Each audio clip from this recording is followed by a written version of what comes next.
So আমরা এখন আছি মির্জাপুর টাঙ্গাইলের ভিতরে। আর এখানে কাকাটা ভুম করে তাকায় রয়েছে খালি গাড়ির দিকে একভাবে, কোনো জায়গায় চোখ ফেলাইতেছে না। কাকা অন ফায়ার। আচ্ছা, বিসমিল্লাহির রহমানির রহিম। Now start, right start. Okay, এখন আছি আমরা মির্জাপুরের ভিতরে। আমাদের চন্দ্রা দিয়ে ঢুকতে হবে নিচে। ওইখানে খুব একটা সিনথেটিক বিষয়, কারণ ওই ফ্লাইওভারের নিচে যাইতে হবে। ভুল করে যদি আমরা ফ্লাইওভারে উঠে যাই তাহলে কিন্তু আর ইউটার্নের কোনো সুযোগ নাই। আর জ্যাম, ওইখানে তো জ্যাম অবশ্যই থাকবে। এইটুকু একটু চেক দিই কীরকম। জি ঠিক আছে, ওকে। সো এখন আমরা হাইওয়েতে উঠবো। এখন তো টান হবে, শুধু টান। সব কিছু দেখে নিচ্ছি মোটামুটি, আলহামদুলিল্লাহ যেরকমভাবে প্ল্যান ছিল সব সেরকমভাবে আগাচ্ছে। এরকম যদি চলতে থাকে আমরা ঘন্টা 2-এর মধ্যে পৌঁছে যাবো ইনশাল্লাহ, দিন থাকতে থাকতেই।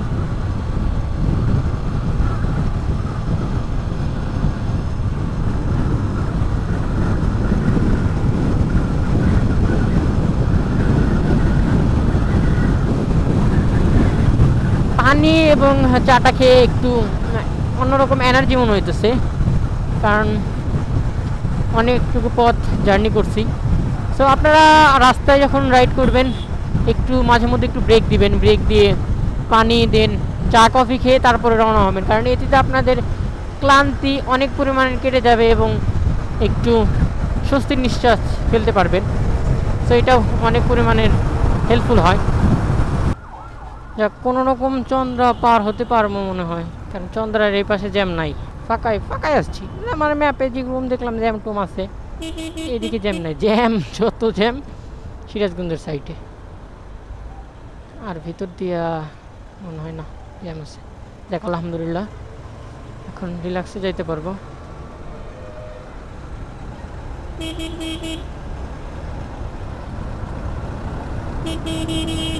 সামনে কি অবস্থা? এখন যে জ্যামটা আমরা ঠেলতেছি এটা হইলো বাইপাইলের জ্যাম। বাইপাইলে যাওয়ার আগে যে জ্যামটা পরে সেই বরাবর জ্যাম, কিন্তু এটুকু তো পানি দিয়া ভরা, কাদা দিয়া টাকটুক দিয়ে ফুক দিয়ে যাওয়া যায় নাকি? কাকা ঢুকে পড়েন। আঙ্কেল ঢুকে পড়ছে। যে আমাদের যাওয়ার জায়গা হয় কিনা, আমাদের সাইড চেঞ্জ করা লাগবে। বাম দিয়ে আমরা ডান দিয়ে যাইতে পারবো না কোনোভাবেই, যে কারণে আমাদের বাইক নষ্ট হলেও কিছু করার নাই। বাইপাইলের কাদার কথা তো আর কইলাম না। হ্যাঁ, আসলে রোডে যদি ঢুকি তাইলে ভাই পুরো শেষ, পুরো এক মাঞ্জা পানি, তো পানি, কাদাতে কাদা। আর আমরা কিন্তু বাইপাইল পাই নাই এর আগে। জ্যামের অবস্থাটা খুব ভালো। ও মা আল্লাহ গো, জ্যামটা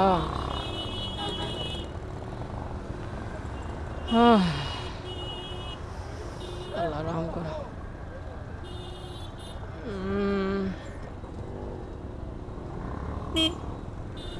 এইভাবে ঠেলতে ঠেলতে যাওয়া লাগবে। বাইপাইল তো পাইলামই না, এর আগে কি জ্যাম। আজকে খালি জ্যামের ভিডিও আপলোড হবে গাইস, আজকে খালি জ্যামের ভিডিও আপলোড হবে, তাছাড়া কোনো ভিডিও হবে না, কোনো কথা হবে না, খালি জ্যাম আর জ্যাম। রাস্তায় শোনা, তুমি কি করো একলা একলা? হ্যাঁ, সামনে বাইপাইলের মোড় দেখতে পাইতেছি। এটা একটু পার হইলে একটু স্বস্তি পাবো। আবার এরপরে হিমায়তপুরের ওই চত্বরটা যদি পেরোই তাই মোটামুটি গাবতলির পর Shyamoli, Ahmadpur, 3 close, right close. এটুকু যাইতে যাইতে তো बैंड बज गया भाई, सब बैंड बज गया। তো এখন একটু শান্তি পামু, কারণ সাভার ক্রস করে হেমায়তপুরের রাস্তায় এখন উঠবো, যেটাতে আমি ওইটাতে কম পরিমাণে জাম দেখতেছি, আর অতটুকু জাম বোঝা যাচ্ছে না। এখানে তুফান মুভি হচ্ছে না কি বাবা, সেই তো তুফান। ও তুফানের দর্শক তুমি অনেক। তুফান মুভিটা যদি দেখতাম যে কীরকম ভালো লাগতো না। ভালোই তো জুতোর কালেকশনগুলা। আমার জুতো কেনা লাগবে, আমার ভাই অনেক কিছু কেনা লাগবে ঢাকা থেকে, আমার কোনো সময় হইতেছে না।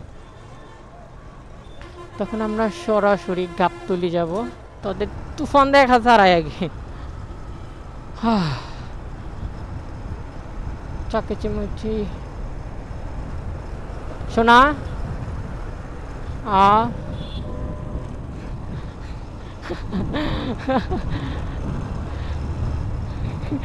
হাত ধরাই দিতে, আমি হাত ইয়া করে দিই। ওনারা লিফট চাইতো, বাট আমি লিফট দিতাম যদি আমার পিছনে জায়গা না থাকতো। জায়গা থাকলে দিতাম, জায়গা নাই তো, যে কারণে আমি অনেকজন করছিল, but is not a possible pillion সহ। সো এখন একটু রিল্যাক্সে যাওয়া যাক। মনের বুকে কি বক বক করতেছি না, মানে ওই যে যমুনা সেতু পার হয়ে, যমুনা সেতুর থেকে যে জ্যামটা ঠেলছি ওইটাতেই আমার মন মাইন্ড নষ্ট হয়ে গেছিলো, কিন্তু এরপরে থেকে আলহামদুলিল্লাহ এই পর্যন্ত যাইলাম তেমন কোনো প্যারাই মনে হয় নাই। একটু দাঁড়াই নাই অবশ্য, বাট জ্যাম ছিল, কিন্তু অত পরিমাণের জ্যাম আসছিল না যতটুকটা আমি ভাবছিলাম যে এরকম ওইখানে যতটুকু জ্যাম ফেস করছি, এই জ্যাম যদি আমি এই দিক দিয়ে ফেস করি তাহলে তো ভাই আজকে ঢাকা ঢোকা শেষ, রাতের আগে আর ঢাকা ঢুকতেই পারবো না। কিন্তু এই দিক দিয়ে জ্যাম জট কম, ঢাকাতে জ্যাম কম মনে হচ্ছে, ভিতরেও জ্যাম কম হবে আশা করি।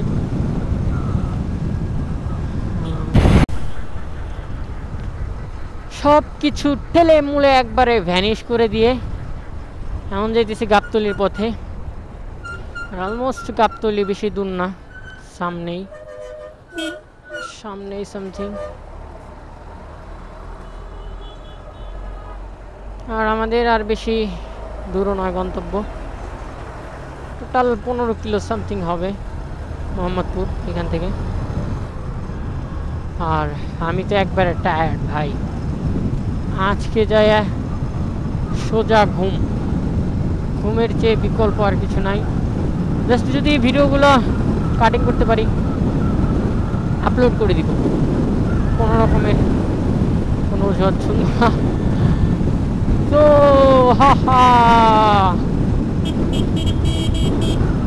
সুন্দর মতে পৌঁছে যাওয়ার চেষ্টা। সিগন্যাল দিচ্ছে ডানে, যেহেতু এই তো গাবতলী ব্রিজ, গাবতলী ঢোকার ব্রিজের কাজটায় আছে। দেন এখন ঢাকা সিটি শুরু, ওই যে ঢাকা শহরের বড় বড় বিল্ডিংগুলো দেখা যাচ্ছে, এই সেই ঢাকা শহর। আর প্রায় 7-8 দিন পর আবার আসলাম, খুব তাড়াতাড়ি এসেছি। আমার যে এরকম মনে হলো যে অনেক সময় লাগবে, কিন্তু যেরকম ভাবছিলাম তার আগে চলে আসছি আলহামদুলিল্লাহ। আর এদিক দিয়ে তেমন একটা যানজট কিছু পাই নাই, সেক্ষেত্রে ভালো হয়েছে। ওই যে ঢাকা সিটি সব বিল্ডিং 4-5টায়,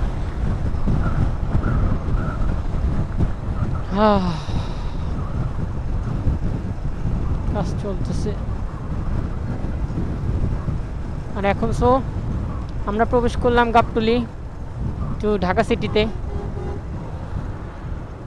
ঢাকা সিটিতে প্রায় প্রবেশ করে ফেলছি, এখন আমাদের শুরু হবে ঢাকা সিটির জ্যাম।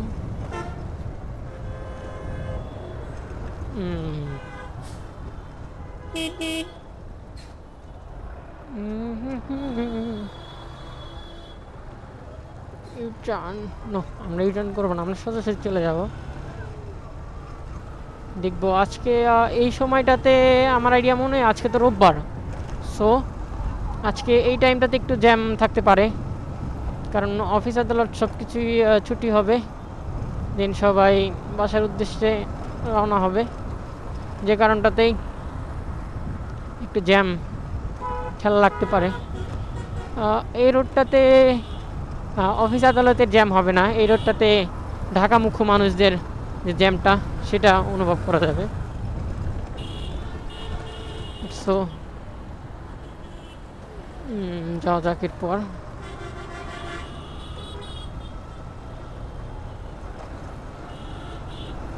সেই তুলনায় আমি যদি বলি একটু জ্যাম কম আছে।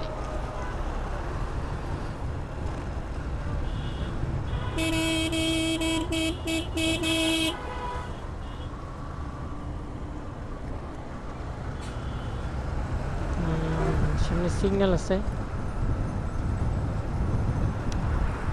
মিরপুর 1-2 ঢোকার সিগন্যাল আছে, মাজার রোডে ঢোকার সিগন্যালটা আছে। আর এখানে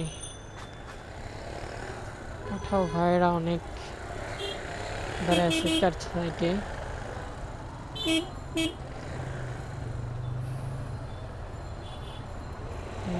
সিগন্যালটা ক্রস করি।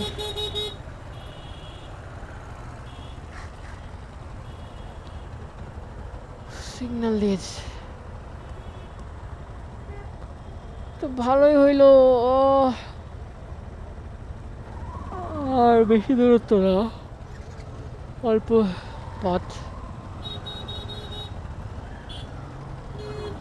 সোজা চলে গেলেই হবে।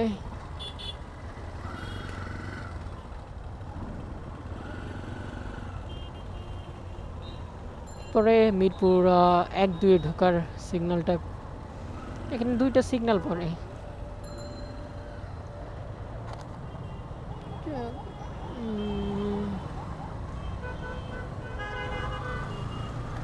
যাক, সিগন্যাল হাত তোলা না অবধি যাই না আমি, কারণ যদি একবার ধরে বলে যে আমি কি হাত উঠেছি, আমি কি সিগন্যাল ছেড়ে দিছি, কি জবাব? কোনো জবাব নাই, সরি। বাট আমি সরি বলতে রাজি নই, আমি ভুল করতে রাজি নই, সরি তো সেটা দূরের বিষয়। ঢাকা সিটিতে সব আপনাদের সাথে শেয়ার করব, আমার ঢাকা সিটিতে রাইডের এক্সপিরিয়েন্স সব কিছু আপনাদের সাথে শেয়ার করব। আজকে না, আজকে অনেকটা টায়ার্ড, ইনশাল্লাহ আগামীতে বের হব, তখন আপনাদের সঙ্গে শেয়ার করা যাবে। আজকে আগে গন্তব্যে বাসার দিকে যাই।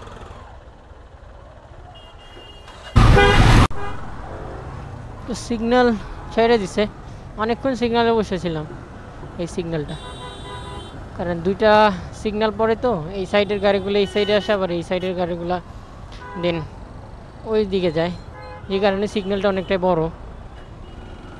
আর এক রাস্তায় এক ভাইয়ের সাথে কথা হইলো, ক্যামেরাটা অন করলাম না, ভাই বলতেছে পুরা ঢাকা সিটি নাকি কোনো রকমের কোনো জ্যাম নাই, টোটালি জ্যাম আমি যেদিক দিয়ে আসলাম সেই দিকেই, ভাইয়ের বাড়িও নাকি ওই দিকে।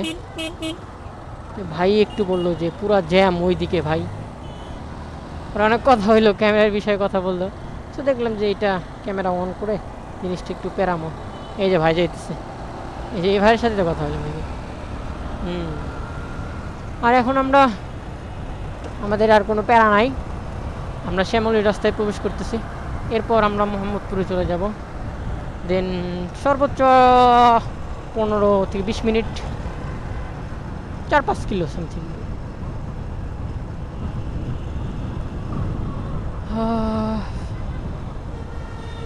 এই হলো ঢাকা সিটি, ব্যস্তময় ঢাকা, কেউ ছুটে গন্তব্যে, কেউ ছোটে গন্তব্যের বাইরে, চেনা মুখে অচেনা মুখ, কত মুখ এখানে, দিন শেষে কেউ কারো আপন নয় ঢাকা সিটিতে।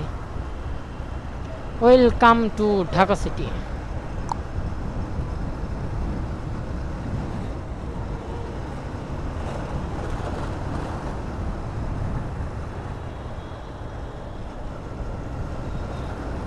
বাহ, ফাঁকাই তো, যেরকম বলছিল বেশ অনেক ফাঁকা,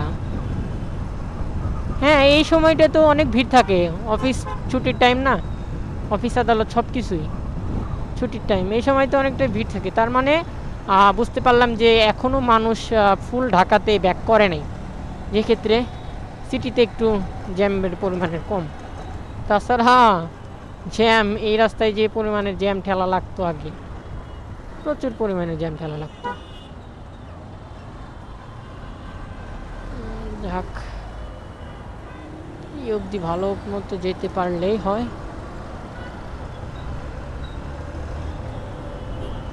সহি সালামতে ঘরের ছেলে ঘরে ফিরি।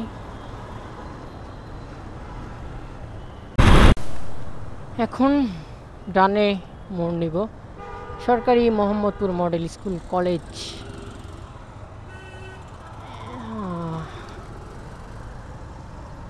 যাক বাবা, মোহাম্মদপুরের ভিতরে তো ঢুকে পড়লাম, এরপর গন্তব্যে।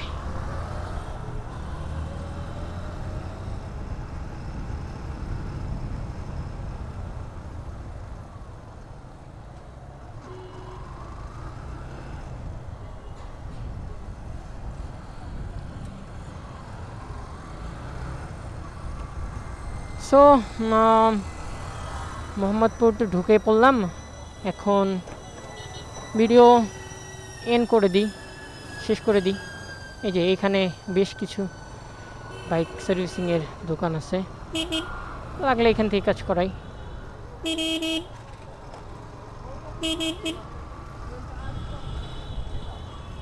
তো